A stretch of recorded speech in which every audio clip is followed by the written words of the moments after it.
For most of my life, I had lived in the same apartment. It was on the 3rd floor and overlooked the busy city. It was also directly next to another apartment, which means you could hear everything going on behind the right-hand side bedroom wall. I would occasionally hear faint noises coming from behind the wall.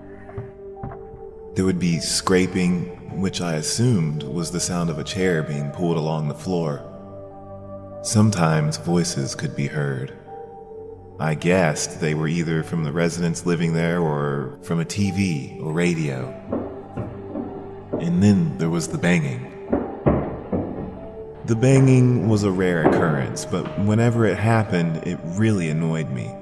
Why wouldn't it? It always seemed to happen when I was trying to sleep, and considering my bed was right against the wall where it was the loudest, I was usually awoken by it. It was loud and frantic usually, like someone trying to get attention. I always thought it was a young child doing its best to upset its parents, but I was never sure. Mostly because I had never met the residents of the apartment.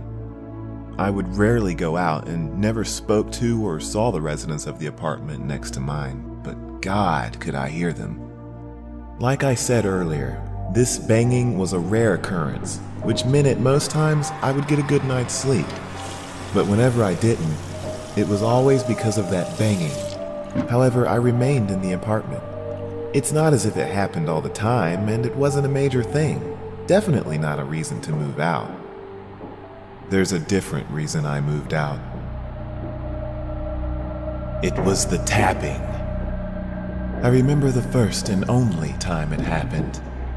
It was late and I was trying to sleep. As I slowly drifted off, I heard the faintest of tapping coming from the other side of the wall. I simply shrugged it off and quickly forgot about it. Once again, as I was close to falling into slumber, there was more tapping.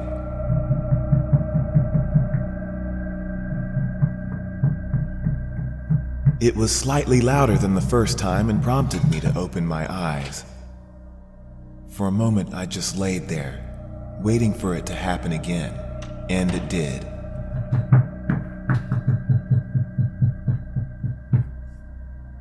It had gotten even louder. I sighed as I realized it was going to be another night with hardly any rest.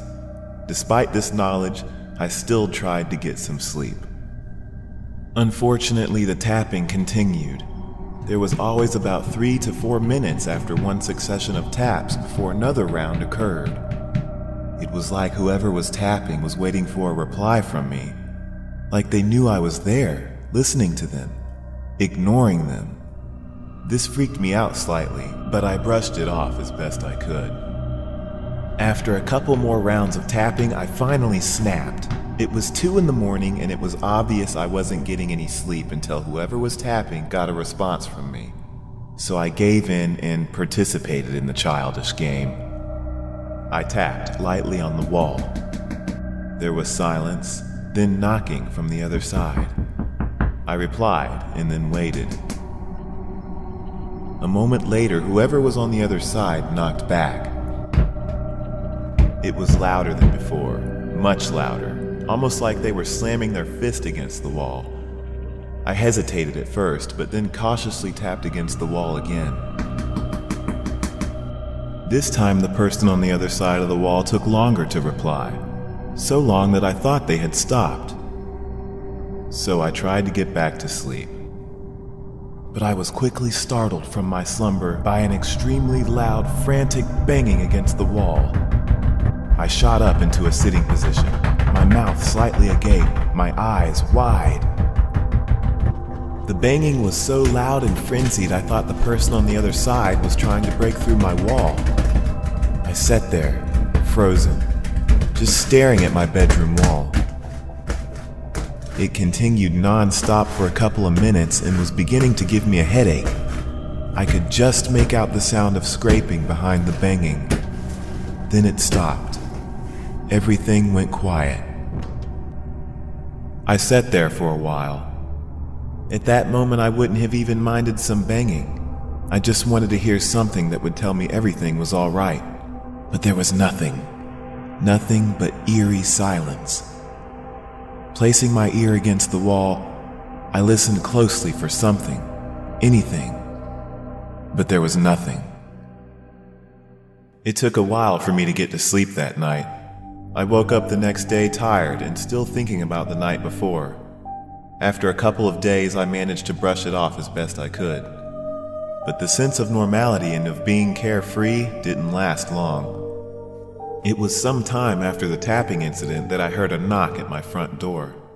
It was the police. They said they had come to question me about a murder that had happened next door. Apparently, at around 2 a.m. a couple of weeks ago, the father of a 10-year-old boy killed his son with an axe. The police say he was killed with one blow.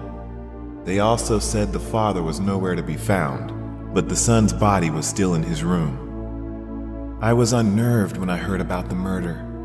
The police said the boy had been killed a couple of weeks ago in his room. It all happened on the night of the tapping incident inside the boy's room, which was right next to mine. I'd never seen my neighbors, but God knows I've heard them.